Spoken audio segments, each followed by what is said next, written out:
Hello everyone and welcome to the video lecture series on operating system. Today's lecture number is 11 and we are going to cover two most important topics on synchronization, that are semaphores and monitors. So let's start our first topic. Before we move further, let's recall few things related with the last lecture. First of all, we are going to discuss about the critical section. What is critical section? Critical section is nothing but a segment code.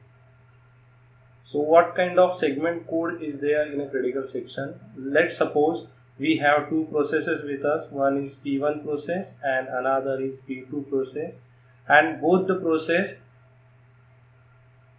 want to access one shared data called as integer A. Then the code related with the shared data in P1 as well as in P2 is called critical section. For example, if P1 is going to be perform A++ and P2 is going to be perform A-, then this particular code related with the shared data is called critical section. Now what is critical section problem? Let's suppose कीजिए कि A की value हमारे पास में है 5, and if you perform these two operation like P1 and P2, तो क्या होगा? A++ 5 becomes 6 and A-, 6 become 5. So the ultimate result is 5. If P2 access first, then 5 become 4, and P1 access later on, then 4 become 5, because A is going to be increment in P1.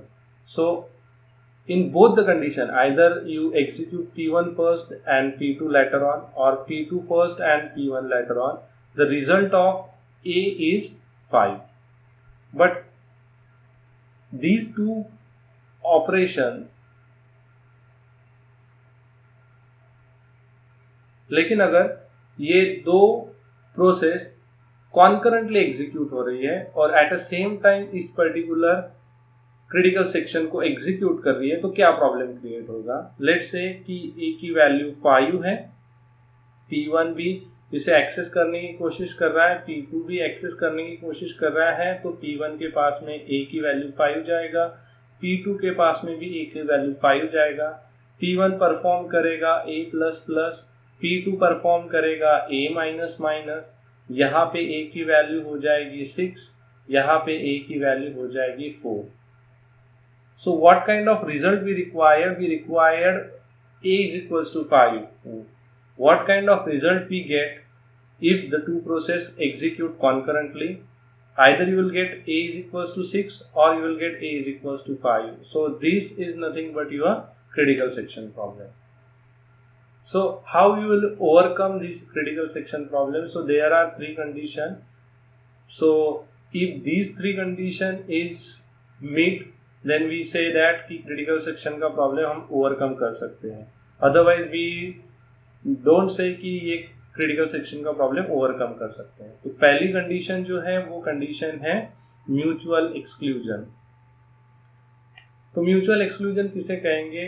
अगर कोई P1 process critical section के अंदर execute हो रहा है तो हम P2 process को ब्लॉक करेंगे, अलाउ नहीं करेंगे to enter into the critical section.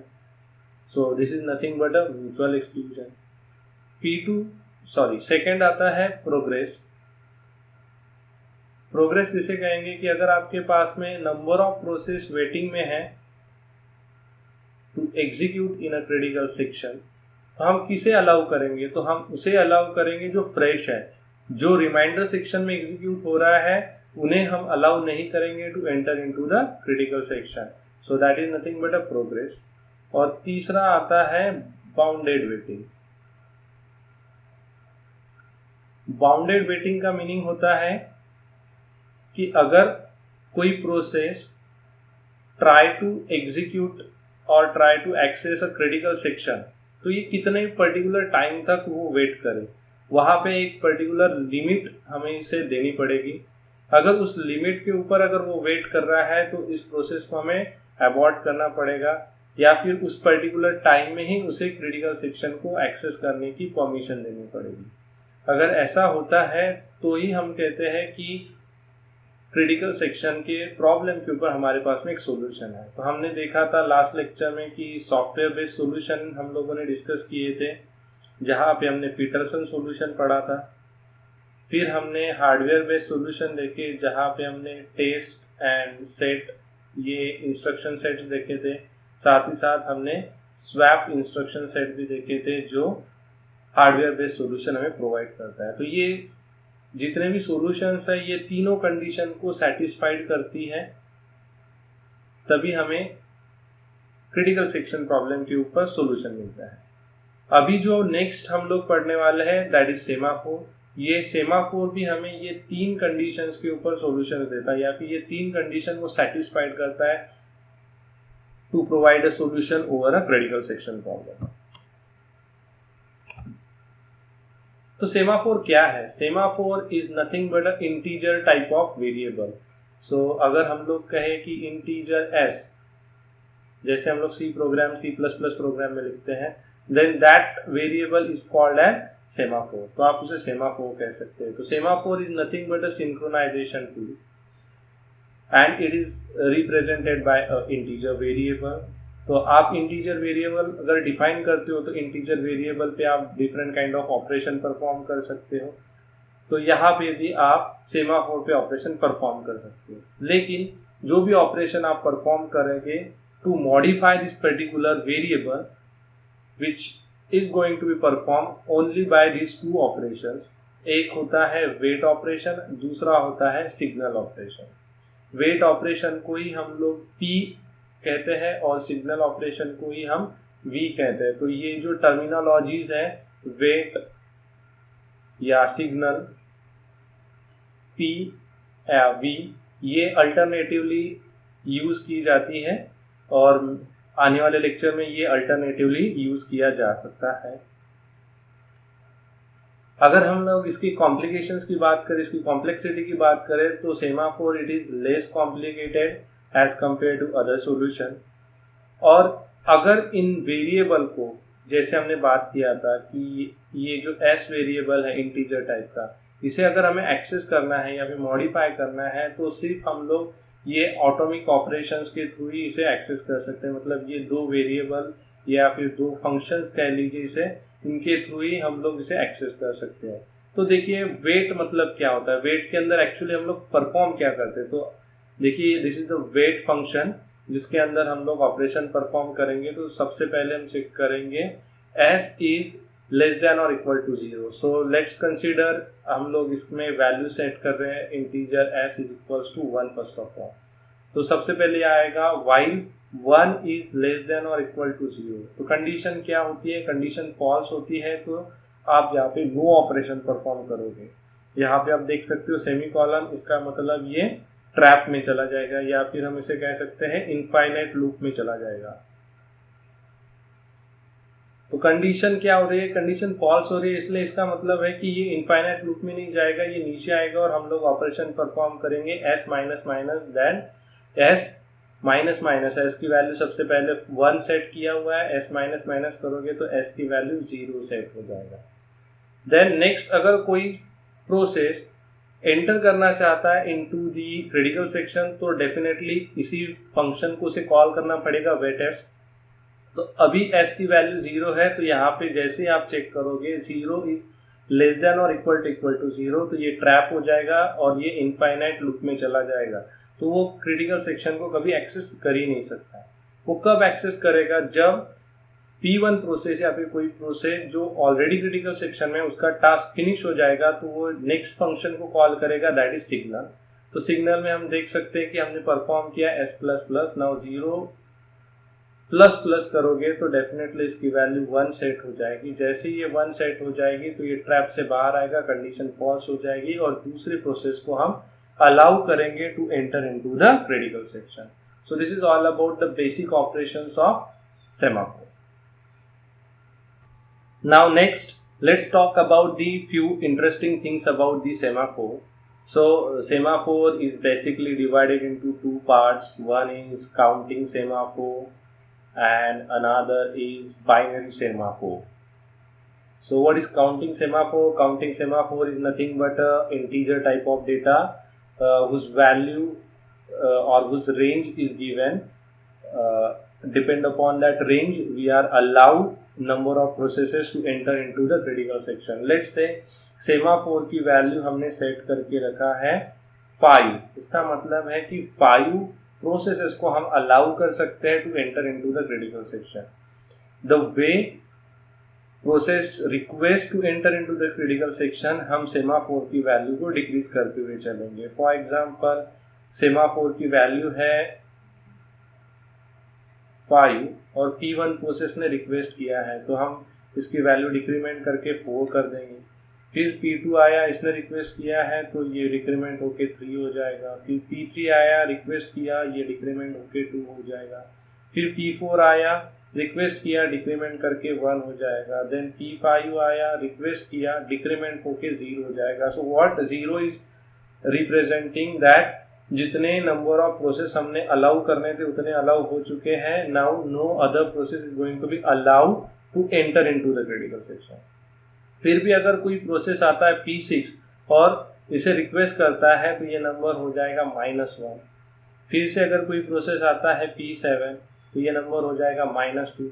So what -1 and -2 is representing, -1 -2 is representing that number of processes are being waiting to enter into the critical section. So -2 अगर है, इसका मतलब है कि 2 प्रोसेस वेटिंग में है जो क्रिटिकल सेक्शन के अंदर एंटर करना चाहती है. 0 रिप्रेजेंट करता है कि number of processes requested and allowed to enter into the critical section are done. और पॉजिटिव नंबर रिप्रेजेंट करता है कि इतने नंबर ऑफ प्रोसेसेस को हम अलाउ कर सकते हैं to enter into the critical section. Second हम लोग बात कर लेते हैं बाइनरी सेमाफोर की. बाइनरी सेमाफोर की रेंज होती है 0 and 1 के बीच में. तो इसे हम लोग जनरली कहते हैं mutex lock, that is mutual exclusion lock. तो म्यूचुअल एक्सक्लूजन लॉक यानी कि अगर वैल्यू 1 है तो हम अलाउ करेंगे to enter into the critical section, अगर वैल्यू 0 है तो हम अलाउ नहीं करेंगे to enter into the critical section. तो डेफिनेटली काउंटिंग सेमाफोर को हम इम्प्लीमेंट कर सकते हैं एज अ बाइनरी सेमाफोर करके. तो आप यहाँ पे देख सकते हो वेट म्यूटेक्स. तो mutex is representing that binary semaphore is going to be apply over here. So S की वैल्यू 1 होगी, तो डेफिनेटली वेट के अंदर हमने ऑपरेशन परफॉर्म किया था while s is less than or equal to 0, no operation, and s minus minus. तो s की वैल्यू 1 है तो कंडीशन फॉल्स हो जाएगी और s माइनस माइनस हो जाएगा तो s 0 हो जाएगा और हम लोग अलाउ हो जाएंगे to enter into the critical section. s की वैल्यू 1 कब होगी? जब सिग्नल प्रोसेस को हम कॉल करेंगे या फिर सिग्नल फंक्शन को हम कॉल करेंगे. तो जैसे सिग्नल को कॉल किया जाएगा तो वहाँ पे s++ हो जाएगा. तो ये जो म्यूटेक्स है, ये म्यूटेक्स की वैल्यू 1 सेट हो जाएगी और हम अलाउ करेंगे दूसरे प्रोसेस को to enter into the critical section. So this is all about the few things related with the semaphore. Next अभी हम लोग बात कर लेते हैं सेमाफोर इम्प्लीमेंटेशन की. एक एग्जाम्पल कंसिडर करते हैं और देखते हैं कि किस तरह से हम सेमाफोर को इम्प्लीमेंट कर सकते हैं to overcome the critical section problem. तो कंसिडर कीजिए कि आपके पास में नंबर ऑफ प्रोसेस है, लेट्स से P1 प्रोसेस है, P2 प्रोसेस है, P3 प्रोसेस है, P4 प्रोसेस है, and every process want to enter into the critical section. तो डेफिनेटली प्रोग्राम कुछ इस तरह से होगा. सबसे पहले हम लोग वेट फंक्शन को कॉल करेंगे विद s. अगर ये कंडीशन फुलफिल हो जाती है तो हम लोग क्रिटिकल सेक्शन के अंदर एंटर करेंगे एंड फिर हम लोग क्रिटिकल सेक्शन कंप्लीट हो जाएगा. उसके बाद में सिग्नल प्रोसेस फंक्शन को कॉल करेंगे. देन उसके बाद में हम लोग डेफिनेटली एंटर करेंगे इनटू दी रिमाइंडर सेक्शन. तो ये कोड जो है, ये कोड डेफिनेटली सभी प्रोसेस के पास में होगा. P1 के पास में होगा, P2 के पास में होगा, P3 के पास में होगा, P4 के पास में होगा. अभी हम लोग थोड़ा सा बात कर लेते हैं वेट फंक्शन के बारे में. वेट फंक्शन के अंदर हम लोग ऑपरेशन परफॉर्म करेंगे while. S is less than और इक्वल टू 0 जो हमने ऑलरेडी देखा है, semicolon, then S minus minus, and then here I am going to write signal function, signal s plus plus. Now what is the value of s initially given over here is 1. अब सबसे पहले P1 process आया, उसने request किया to enter into the critical section, तो हमने semaphore की value pick किया और वेट में भेज दिया। जैसे वेट में भेजेंगे तो यहाँ पे ये वेट फंक्शन जो है, ये वेट फंक्शन कॉल किया जाएगा। तो आप देख सकते हो s की वैल्यू 1 यहाँ पे पास हो चुकी है, तो यहाँ पे जाएगा 1, तो आपको कंडीशन मिलेगा while 1 इज लेस देन और इक्वल टू 0, कंडीशन हो गई फॉल्स। तो आप यहाँ पे देख सकते हो कि यहाँ पे सेमीकोलन गिवन है। सेमीकोलन का मतलब ये है कि ये जो स्टेटमेंट है यहाँ पे एंड हो गया, इसका मतलब यहाँ पे नो ऑपरेशन है। अगर कंडीशन ट्रू होती थी तो यहाँ पे नो ऑपरेशन परफॉर्म होता था, लेकिन कंडीशन फॉल्स होने की वजह से हम लोग नीचे के स्टेटमेंट पे आ गए। और नीचे वाला स्टेटमेंट क्या कर रहा है, यस माइनस माइनस परफॉर्म कर रहा है। इसका मतलब क्या हो गया कि ये एस की वैल्यू ओवरराइट हो जाएगी।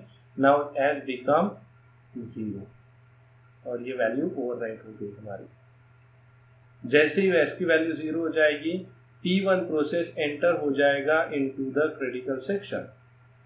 अब क्या होगा, P1 प्रोसेस क्रिटिकल सेक्शन को एग्जीक्यूट करेगा। लेट्स से कि उसी पर्टिकुलर टाइम पे P2 ने रिक्वेस्ट किया, या फिर P3 ने रिक्वेस्ट किया, फिर P4 ने रिक्वेस्ट किया, फिर सारे प्रोसेस ने रिक्वेस्ट कर लिया है to enter into the critical section. What happen, s की वैल्यू जो है, s की वैल्यू है 0, तो वेट फंक्शन को कॉल किया जाएगा, तो s की वैल्यू यहाँ पे पास हो जाएगी 0, तो कंडीशन आएगी while 0 इज लेस देन और इक्वल टू 0, ये कंडीशन हो गई ट्रू। ट्रू होने की वजह से यहाँ पे आप देख सकते हो सेमीकोलन नो ऑपरेशन, तो डेफिनेटली ये कंडीशन फॉल्स होने तक यहाँ पे हम लोग घूमते रहेंगे, मतलब ये चला जाएगा इनटू दी इनफाइनाइट लूप। तो P2 प्रोसेस वेट करते रहेगा, P3 प्रोसेस वेट करते रहेगा, P4 प्रोसेस वेट करते रहेगा, लेकिन एग्जीक्यूट नहीं कर पाएगा क्रिटिकल सेक्शन। अब ये एग्जीक्यूट कब करेगा, लेट्स से कि P1 का टास्क कंप्लीट हो गया, तो ये सिग्नल फंक्शन को कॉल करेगा। जैसे सिग्नल फंक्शन को कॉल करेगा तो यहाँ पे ऑपरेशन परफॉर्म होगा s प्लस प्लस, इसका मतलब है नाउ s की वैल्यू चेंज हो जाएगी एंड s बिकम 1। जैसे ही s की वैल्यू 1 हो जाएगी, P1 प्रोसेस रिमाइंडर सेक्शन में आ जाएगा, और P2, P3, P4 depend upon the scheduling algorithm और डिपेंडिंग अपॉन द क्राइटेरिया, हम जिसे भी चाहे उसे हम ये पर्टिकुलर सेमाफोर असाइन कर सकते हैं। लेट्स से P2 को हमने असाइन कर दिया है, तो P2 को असाइन करेंगे तो फिर से P2 वेट में जाएगा, वेट फंक्शन को कॉल करेगा, s माइनस माइनस होगा और इसकी वैल्यू राइट होगी 0, और P2 प्रोसेस एग्जीक्यूट करेगा क्रिटिकल सेक्शन को। फिर P3, P4 प्रोसेस वेटिंग में चला जाएगा। After completion of critical section of P2 ये सिग्नल कॉल करेगा, फिर से इसकी वैल्यू s प्लस प्लस हो जाएगी, नाउ s बिकम 1, और P2 प्रोसेस रिमाइंडर सेक्शन में चला जाएगा। फिर हम P3 को अलाउ करेंगे, फिर हम P4 को अलाउ करेंगे। इस तरह से सेमाफोर का इम्प्लीमेंटेशन आप कर सकते हो, और इसका इम्प्लीमेंटेशन करने से आपको क्रिटिकल सेक्शन का जो प्रॉब्लम है इसके ऊपर आपको सॉल्यूशन मिलेगा। Next we are going to talk about the problem related with the semaphore, and the first problem is deadlock and starvation. तो डेडलॉक एंड स्टारवेशन होता क्या है, ये हम लोग समझने की कोशिश करते हैं with the help of this example. Now consider there are two variable, one variable is semaphore s and second variable is semaphore q. So in previous example we consider only single semaphore, that is s. अब यहाँ पे हमने दो semaphore को consider किया है, एक है इंटीजर टाइप का s और दूसरा है इंटीजर टाइप का q। तो ये दो सेमाफोर है, और ये दो सेमाफोर को हमें एक्वायर करना पड़ेगा to enter into the critical section. Now here two variables, Now here two process we have, one is P0 and another is P1. P0 want to execute its critical section. Similarly, P1 also want to execute its critical section. अब P0 को execute करना है तो P0 को S और Q दोनों variable को acquire करना पड़ेगा। P1 को भी एग्जीक्यूट करना है तो S और Q दोनों को एक्वायर करना पड़ेगा। जो दो वेरिएबल जिसको पहले मिलेंगे वो पहले एग्जीक्यूट करेगा इसका क्रिटिकल सेक्शन, और जिसे बाद में मिलेंगे वो बाद में एग्जीक्यूट करेगा। अब देखिए कि P0 है, इसने क्रिटिकल सेक्शन को एक्सेस करने के लिए सबसे पहले एक वेट नाम का जो हमारा ऑपरेशन होता है उस ऑपरेशन को कॉल किया है विद अ वेरिएबल S। लेकिन at the same time P1 ने भी वेट फंक्शन को कॉल किया है, लेकिन S वेरिएबल की जगह पे इसने चूज किया है Q वेरिएबल। फिर Q के बाद में डेफिनेटली P1 को एग्जीक्यूट होना है तो S को कॉल करना पड़ेगा, और P0 को एग्जीक्यूट होना है तो S के बाद में Q को कॉल करना पड़ेगा। तो आप क्लियरली देख सकते हो कि Q जो वेरिएबल है ये Q वेरिएबल P1 ने होल्ड करके रखा है, सिमिलरली S वेरिएबल P0 ने होल्ड करके रखा है। तो यहाँ पे आप देख सकते हो कि P0 डिपेंड हो गया है P1 पे और P1 डिपेंड हो गया है P0 पे। जब P0 S को रिलीज करेगा तब P1 एग्जीक्यूट हो सकता है, और जब P1 Q को रिलीज करेगा तब P0 एग्जीक्यूट हो सकता है। तो आप यहाँ पे देख सकते हो P0 is wait for P1 and P1 is wait for P0। तो ये सिचुएशन में P0 एग्जीक्यूट नहीं होने वाला है और यहाँ पे P1 भी एग्जीक्यूट नहीं होने वाला है। तो ये सिचुएशन को हम जनरली कहते हैं डेडलॉक या फिर स्टार्वेशन। तो डेडलॉक में क्या हो रहा है कि टू और more process depend on each other and no one is going to be execute, so this is nothing but the deadlock. And the starvation is nothing but the indefinite blocking. तो यहाँ पे indefinite blocking भी आपको दिखाई दे रही है कि first is wait for second and second is wait for first, and indefinite blocking यहाँ पे अपीयर हो चुकी है। So this is all about the deadlock and the starvation. Next we are going to talk about the priority inversion. Priority inversion के लिए सबसे पहले हम एक एग्जांपल देखते हैं कि हमारे पास में तीन प्रोसेस है। एक है P1 प्रोसेस, दूसरा है P2 प्रोसेस और तीसरा है P3 process. P1 process having a lower priority, P2 process having a medium priority and consider P3 having a higher priority। अब क्या हुआ है, सबसे पहले P1 प्रोसेस ने रिक्वेस्ट कर लिया है to enter into the critical section. जैसे ही enter into the critical section के लिए रिक्वेस्ट करेगा तो आप यहाँ पे देख सकते हो कि जो सेमाफोर S है उसकी वैल्यू वेट फंक्शन की वजह से हो जाएगी 0। अब P3 process want to enter into the critical section, तो ये रिक्वेस्ट करेगा। जैसे ये रिक्वेस्ट करेगा तो सेमाफोर की वैल्यू इसे मिलेगी 0 और ये एंटर नहीं कर सकता है to perform the critical section. ये कब तक वेट करेगा, जब तक लोअर प्रायोरिटी वाला प्रोसेस उसका क्रिटिकल सेक्शन कंप्लीट नहीं करेगा और सिग्नल फंक्शन को कॉल नहीं करेगा। इसका मतलब क्या हुआ है कि दो P3 having a higher priority still it is waiting for the lower priority process, और ये जो प्रॉब्लम यहाँ पे अपीयर हुआ है that problem is called as priority inversion problem. Now next we are going to talk about the classical problems of synchronization. So there are three basic problems given over here. One is bounded buffer problem, second is reader writers problems, and third is Dynning-Philosopher problems. साथ ही साथ हम लोग semaphore के solutions देखेंगे इन तीनों problems के ऊपर। Let's explore all these three problems one by one. So first problem is your bounded buffer problem. Now consider a buffer over here whose size is n as given over here, and each slot is storing one element at a time. Now consider a semaphore mutex. Mutex का meaning है कि यहाँ पे हम लोग binary semaphore use करेंगे। Now this binary semaphore is initialized to 1, it means S is equals to 1 over here. Semaphore pool initialized to 0, it means whatever your buffer is there, वो buffer की size जो है वो size या फिर जो buffer की लिमिट है वो कंप्लीट हो चुकी है, बफर फुल हो चुका है, no other element is going to be add in a buffer. Semaphore empty का वैल्यू इनिशियलाइज होगा n, इसका मतलब है कि बफर एम्प्टी है और आप n नंबर ऑफ एलिमेंट्स को उसके अंदर स्टोर करके रख सकते हो।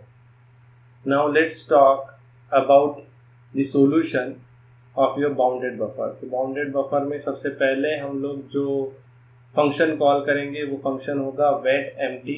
वेट एम्प्टी का मीनिंग होगा कि आपको चेक करना है whether the buffer is empty और नॉट।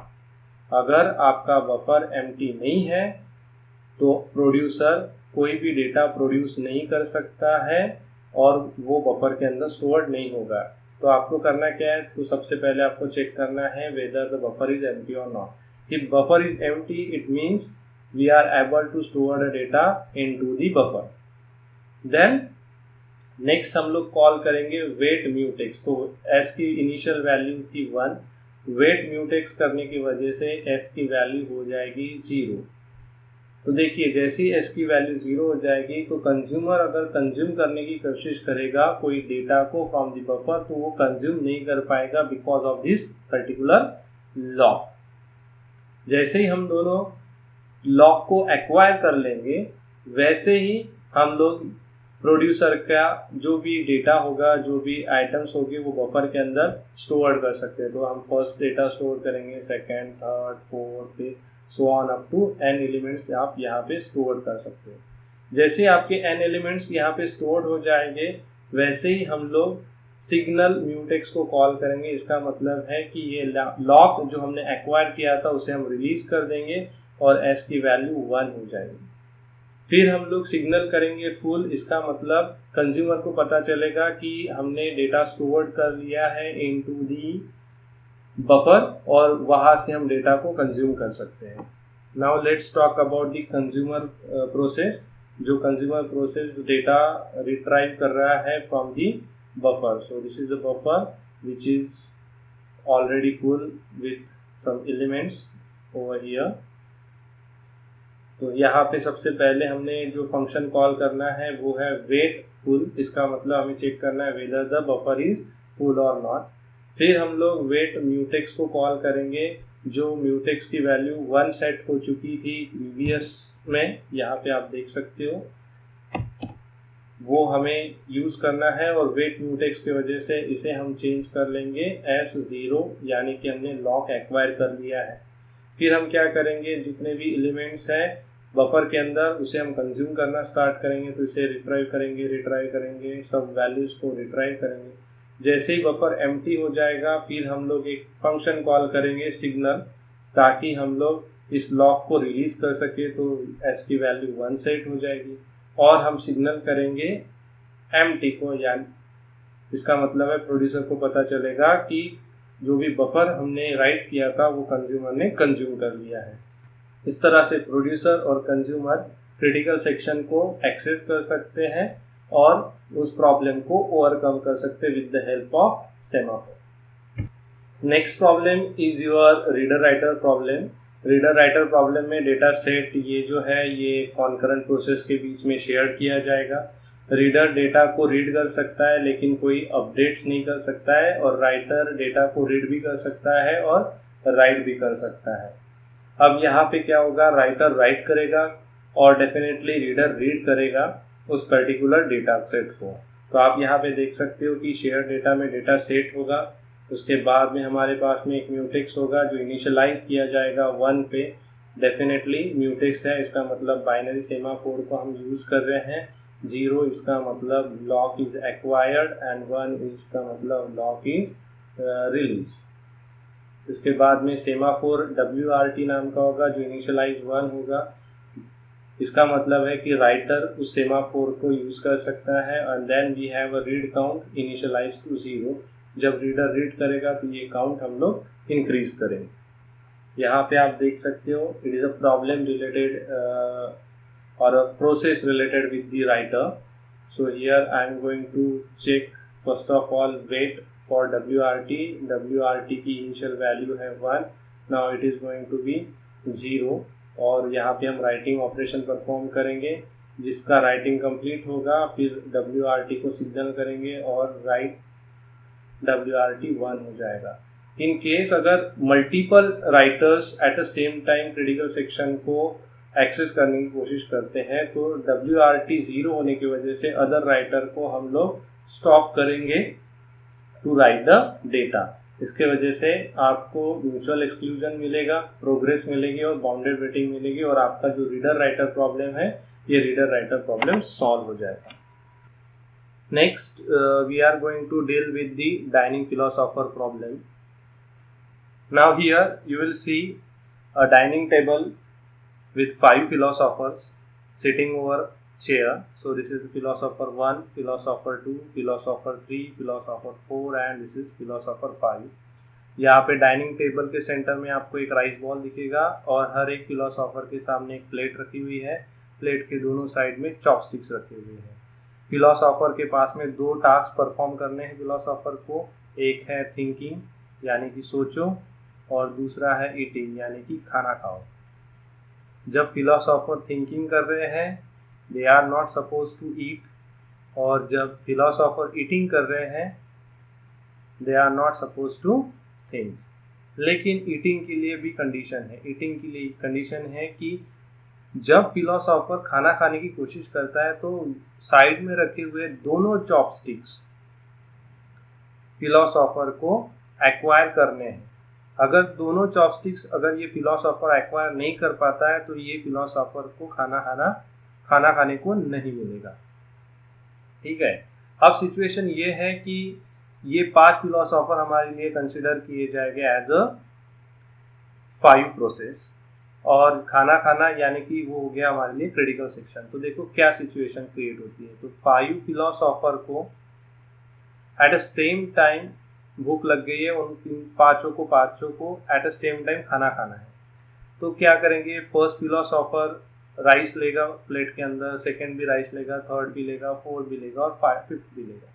अब खाना खाने के लिए कंसिडर करो कि फर्स्ट वाले ने राइट हैंड साइड वाला चॉपस्टिक उठाया, सेकेंड वाले ने भी राइट हैंड वाला चॉपस्टिक उठाया, थर्ड वाले ने भी राइट हैंड वाला चॉपस्टिक उठाया, फोर्थ वाले ने भी राइट हैंड वाला चॉपस्टिक उठाया और फिफ्थ वाले ने भी राइट हैंड वाला चॉपस्टिक उठाया।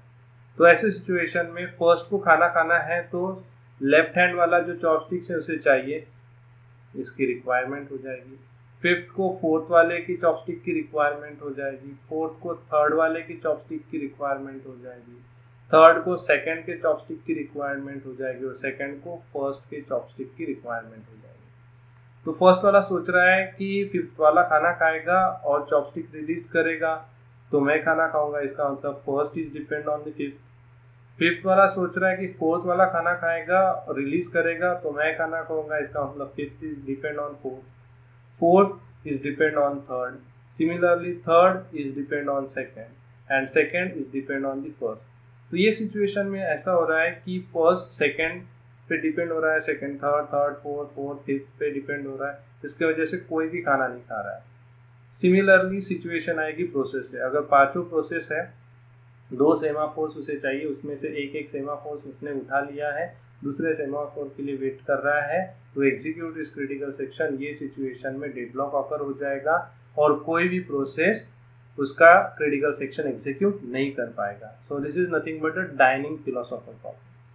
तो अब इस प्रॉब्लम को ओवरकम कैसे करें? तो फर्स्ट सॉल्यूशन है कि हम लोग 4 ही फिलोसोफर को अलाउ करें साइमल्टेनियसली टू ईट, यानी कि 5 की जगह पे सिर्फ हम 4 ही फिलोसोफर को अलाउ करें टू ईट और एक को हम अलाउ नहीं करेंगे टू ईट। इससे क्या होगा कि either one of the philosopher getting 2 chopsticks. For example हमने 3 को अलाउ नहीं किया है to enter into the eating process, तो ऐसी सिचुएशन में ये जो इसने एक्वायर करके रखा हुआ है ये एक्वायर नहीं कर पाएगा। तो डेफिनेटली 4 के पास में 2 चॉपस्टिक्स होंगे जो वो यूज करेगा तो डेफिनेटली वो खाना खाएगा और दोनों चॉपस्टिक रिलीज करेगा तो फिफ्थ को मिलेगा, फिफ्थ उसे खाना खाएगा, रिलीज करेगा तो 1 वाला खाना खा सकता है, उसी साथ 4 सेकंड वाला खाना खा सकता है। तो ये एक सोल्यूशन है जिसमें आप सिर्फ 4 फिलोसोफर को अलाउ करो टू ईट। सेकंड कहता है हमें फिलोसोफर को चॉपस्टिक्स अवेलेबिलिटी या फिर चॉपस्टिक पिकअप करने की परमिशन तभी देना है जब दोनों चॉपस्टिक्स फ्री हो। अगर दोनों चॉपस्टिक्स फ्री है तो ही हम लोग अलाउ करेंगे फिलोसोफर को to pick up the chopsticks and eat, है ना। एंड थर्ड सॉल्यूशन यहाँ पे है कि ऑड वाले जो फिलोसोफर है वो लेफ्ट हैंड साइड का चॉपस्टिक सबसे पहले उठाए और जो इवन वाले हैं वो राइट हैंड साइड का चॉपस्टिक उठाए। तो अब देखिए 1 ऑड में आता है, 3 ऑड में आता है और 5 ऑड में आता है। तो ये क्या करेंगे, लेफ्ट हैंड साइड वाला चॉपस्टिक उठाएंगे। इसका मतलब 1 will pick up left hand side, 5 is going to pick up left hand side and 3 is going to pick up left hand side, 2 is going to pick up right hand side, 4 is going to pick up right hand side। अब देखिए यहाँ में आप देख सकते हो 2 और 3 एक ही चॉपस्टिक को रिसीव करने की कोशिश कर रहे हैं, 4 और 5 एक ही चॉपस्टिक को पिकअप करने की कोशिश कर रहे हैं। तो ये सिचुएशन में either 5 will get a chopsticks और 4 विल गेट अ चॉपस्टिक। अगर 4 को मिलता है तो डेफिनेटली इसके पास में ये चॉपस्टिक्स फ्रीली अवेलेबल होगा, तो ये दोनों चॉपस्टिक्स उठा के 4 खाना खा सकता है। अगर 5 को मिलता है तो ये सिचुएशन में ये वाला चॉपस्टिक्स को अवेलेबल होगा, तो डेफिनेटली 5 खाना खा सकता है। सो इन दैट वे ये जो डायलेमा है ये डायलेमा सॉल्व हो सकता है। नेक्स्ट अभी हम लोग बात कर लेते हैं मॉनिटर्स के बारे में। मॉनिटर्स क्या है? Monitors is one of the solution over a critical section problem like semaphore। So what is monitor? Monitor is a high level abstraction जो एक convenient and effective mechanism provide करता है over a process synchronization। So definitely process synchronization having a critical section problem and definitely monitor is going to overcome that problem। Monitor is also called as ADT, that is abstract data type, where internal variable only accessible by the code with in the procedure. तो procedure के through ही आप उस variable को access कर सकते हो, otherwise आप access नहीं कर सकते। साथ ही साथ यहाँ पे इम्पोर्टेंट चीज है कि आप सिर्फ एक ही प्रोसेस को एक्टिव कर सकते हो मॉनिटर के अंदर एट अ सेम टाइम। अगर आप यहाँ पे एक से ज्यादा प्रोसेस को अलाउ नहीं कर सकते हो into the monitor. So what is monitor? Monitor is nothing but a class. Simply जैसे हम लोग C++ प्रोग्रामिंग के अंदर क्लास डिफाइन करते हैं तो वही टाइप का क्लास मॉनिटर होता है। तो यहाँ पे आप देख सकते हो क्लास नेम, और इस क्लास के अंदर आप देख सकते हो कि आपने कुछ शेयर्ड वेरिएबल्स को डिफाइन किया है, for example integer A, integer B, like this, and few procedures are there, get procedure, set procedure, like this। तो ये एक सिंपल क्लास है, monitor is nothing but a class. तो इसका सिस्टमैटिक व्यू आप यहाँ पे देख सकते हो। तो यहाँ पे एक क्लास के अंदर आप देख सकते हो शेयर्ड डेटा प्रेजेंट है, ऑपरेशंस प्रेजेंट है, मीन्स प्रोसीजर्स है, इनिशियलाइजेशन कोड है, जिस तरह से हम क्लास में करते हैं उसी तरह से मॉनिटर्स के अंदर होगा। चलिए अब मॉनिटर्स को समझने की कोशिश करते हैं through example. How monitor is going to be access by the procedure, how shared data is going to be access through monitors by the procedure।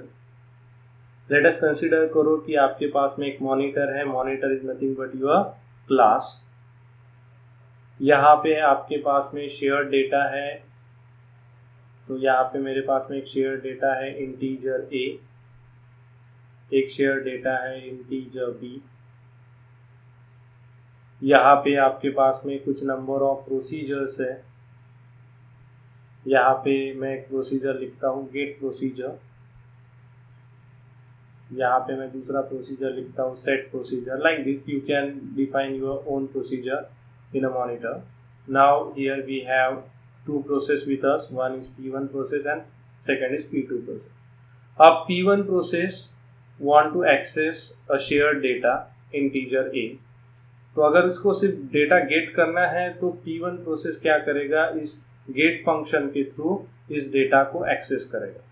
अगर इस पर्टिकुलर डेटा को मॉडिफाई करना है या फिर सेट करना है तो P1 प्रोसेस सेट फंक्शन के थ्रू इस डेटा को मॉडिफाई या फिर सेट कर सकता है।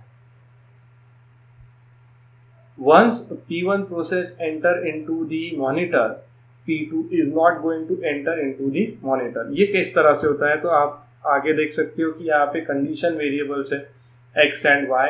सपोज कीजिए x and y are the object of your class, and with the help of this object we are going to call the functions. तो x dot weight इसका मतलब ये है कि ये जो पर्टिकुलर प्रोसेस P1 है ये मॉनिटर के अंदर जैसे ही जाएगा तो ये फंक्शन कॉल करेगा x डॉट वेट, यानी कि यहाँ पे आपको जो लॉक है वो लॉक आपने एक्वायर कर लिया है.